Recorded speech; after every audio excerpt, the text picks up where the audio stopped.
এদিকে একটা কাণ্ড হয়েছে। কি হয়েছে আবার? বাহাকে পাওয়া যাচ্ছে না। হোয়াট? Damn it!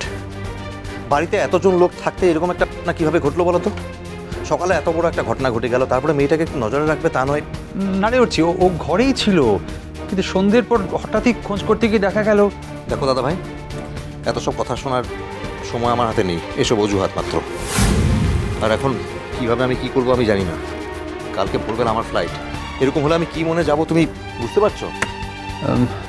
না মানে আগের বারও তো আমরা অবশ্য মনকে ফোন টোন করিনি। বলছিলাম যে তুই তো যাচ্ছিসই ওখানে, যদি ওখানে থাকে তাহলে। এত বড় একটা ঘটনা ঘটে যাওয়ার পর তোমার কি মনে হয় বাহা ওখানে যাবে? আচ্ছা ঠিক আছে, ছাড়ো, আমি দেখছি। কিরে বাবু, কি বললো? ওর কাল ভোরের ফ্লাইটে বিদেশ যাচ্ছে। কি মানেটা কি? কখন ঠিক হলো এটা? কাল ভোরের ফ্লাইটে? দিদিভাই, কমলিকার বাবার এরকম অবস্থা, এর মধ্যে যদি উঠছি